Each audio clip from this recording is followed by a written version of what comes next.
One of the most important financial questions is probably, what should I do with extra money? First of all, if you have extra money at the end of the month, pat yourself on the back because most Americans live paycheck to paycheck and never experience the feeling of having a few extra dollars left in their accounts. Also, it's good that you're thinking what to do with your money instead of just spending it on something you don't need. So in this video, I'll answer the age-old question of whether you should use it to pay off debt or invest. If you're new to the channel, hit the subscribe button and that little notification bell icon so that you don't miss out on any of our video updates. Plus, it helps us spread the Thrive Wise love to help more people thrive wisely. Now, let's begin.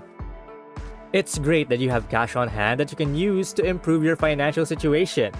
You probably achieved this by lowering your monthly expenses, negotiating deals that work, or getting a side job to add to your income. The more disposable income you have, the more you will benefit from the advice I'm about to give you. Before we get into the financials of whether you should pay down debt first or save for retirement, I think it's important to understand the psychology of this decision. For example, while it may make financial sense to save extra money for investing, you may be more passionate about getting out of debt and less motivated to save for retirement. Since this topic of retirement seems so far away, if that's the case, you'd be more willing to make sacrifices to pay off debt. On the other hand, if you're excited about retiring early, it may be easier to live on a tight budget and invest for that goal than to live frugally to pay off your car loan early. What I'm trying to say is that it won't just be the most cost-effective choice that you may make.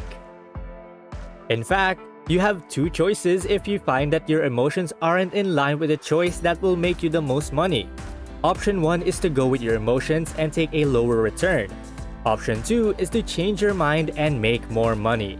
There is no right answer in this case. It's just a personal choice you have to make for yourself. Before we get to the answer of whether you should pay down debt or invest your extra cash, there's one thing you should know about the first option of paying down debt. I need to stress that you must pay your minimum debt payments before putting money towards your any other goal, including the two options we'll talk about in this video. If you don't pay a debt on time or don't pay it at all, it can be a disaster for your finances. You could hurt your credit score, which could make it hard or even impossible to borrow money in the future. If you don't pay your bills on time, you could also get hit with big late fees and in some cases, penalty interest rates that make repayment much more expensive.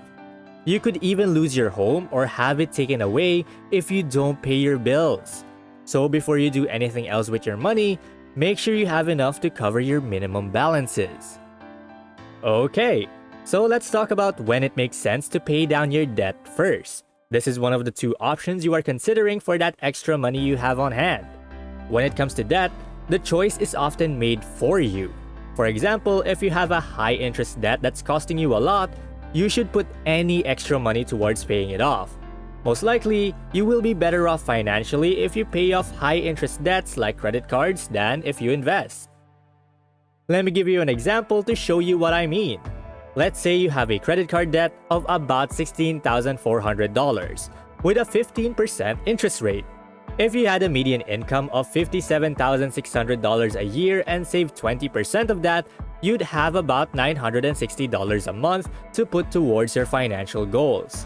If you put all $960 per month towards your credit card debt, you'd be debt-free in about 19 months and pay a total of $2,100 in interest. But if you only paid $300 towards that credit card, it would take you 92 months or 7.6 years to be debt-free. And you would have paid $11,500 in interest. With the first plan, you wouldn't be able to invest for the first 19 months, but you could put the whole $960 towards investments after that. Assuming a 7% return, you'd have around $85,500 saved in a 401k after 7.6 years, even though you didn't invest for the first 19 months. With the second option, you could invest while paying off your debt for 7.6 years, but you could only invest $660 a month because $300 would go towards your credit card. After 7.6 years, you'd have around $71,000.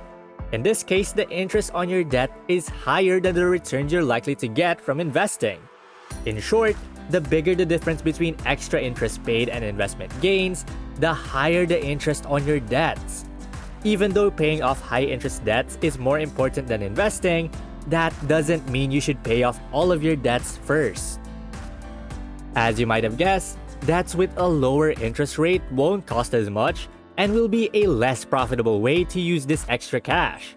For example, if you have $100,000 in student loans with a 3% interest rate, you'll need to make payments of about $1,000 a month if you want to pay them off in 10 years. In those 10 years, you will have paid almost $25,000 in interest, for a total of $125,000. But if you put that same $1,000 a month into your 401k at 7% for the same 10 years, you would have ended up with $173,000 after earning more than $50,000 in interest. This $50,000 is twice as much as the interest you'll pay on your student loans, which shows that this financial decision really depends on what other debts you are paying off. Now, people who know more about personal finance will say that paying down debt is better than investing because it gives you a guaranteed return, while investing may not give you the return you want. So, what really is the best decision for this? Before we talk about that, I'd like you to help me out in some way. Immediately pause this video and please do me a huge favor by clicking like, and if you are new, kindly click subscribe. If you did, you're great, and we really appreciate your help. Rest assured we'll bring you more videos that will help you thrive wisely. And going back, basically, if you pay off your debt, you are guaranteed a return, but it will cost you in the form of interest. Investing, on the other hand, never guarantees a real return. But this reasoning isn't as clear-cut as you might think at first. Here's why. A 30-year mortgage gets cheaper over time because a dollar today is worth less than a dollar tomorrow. Since interest on savings doesn't start to add up until years have passed, any savings on interest need to be taken into account. In our current example of student debt, your $1,000 monthly payment will stay the same for the next 10 years, but it will only cost you $744 in today's money. The interest on the $25,000 in savings would also start to grow after 10 years. So it would be worth less than $20,000 in today's money if inflation is 3%. Since inflation makes the guaranteed return on low-interest debt very small when you pay it off early, you could invest carefully and still get a higher rate of return. This is especially true when you get a tax break for investing or a 401k match from your employer.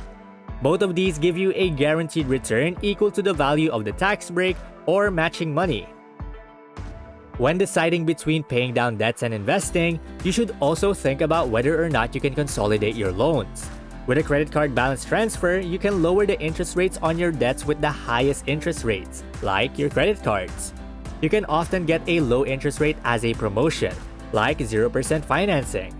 By moving your debt from a credit card with a high rate to a new card with a much lower rate and a longer period where the cost of that debt is much lower, you can think about investing during that time because your returns will be more than your interest fees.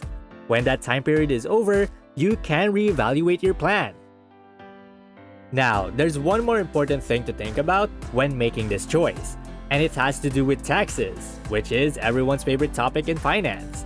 Taxes will come into play when you invest and when you pay off certain types of debt, and you need to take those into account when you do any calculation. For example, if you put money into a 401k or an IRA, the government gives you a tax break. If you put money into a 401k, the amount you put in will be tax deductible. This means that your tax bill of the current year will be less, which is always something you want. On the other hand, if you put this extra money into a Roth IRA, you have to pay taxes on it now. However, the money goes into your portfolio and can be withdrawn tax-free when you are older, which you will appreciate. Now, whether you know it or not, there are always tax benefits to being in debt, even if you don't know it.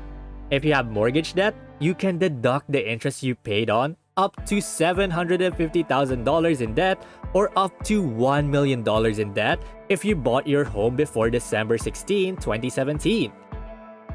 Lastly, you can deduct up to $2,500 in student loan interest from your taxes if you have student loan debt. You don't have to list each item to get this deduction, but it gets less valuable as your income goes up. At this point, you may still be wondering if paying down debt or investing is the best choice. Again, this is a personal choice. But let me tell you how I would deal with this. And like I said earlier, you must pay your minimum balances. This can't be changed. I would try to pay off all of my high interest debt first that cost me more than the stock market's historical return of 7%, assuming I couldn't move it to a lower interest debt instrument. Once I've paid off that loan with a high interest rate, I'd use my extra money to invest on a regular basis while trying to make more money. But this is just my opinion, and it's not for everyone. That's why I want to tell you about another idea that you might like. The third choice is to split your extra money in half and do both. When you divide your efforts, it's harder to win and keep going because you don't pay off your debt or reach investment milestones as quickly.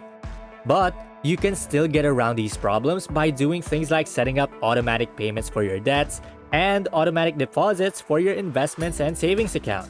If your payments are taken care of automatically, you won't have to decide every month what to do. You can also cut costs in different ways, such as writing down your financial goals and giving yourself clear deadlines, or by using cash instead of credit cards. The important thing is that you find a way to stay motivated and make smart decisions about how to spend your extra money so that you can end up with more money in the long run. What you do with your extra money solely depends on your personal choice. So I hope this video led you to what you should do with it. Well, that's basically it. And thank you guys so much for watching today's video. And hey, it seems that YouTube thinks that the next video can completely transform your financial situation. Watch it and find out if they're correct. And please don't forget to click the subscribe button to see more videos on how to thrive wisely. Till next time.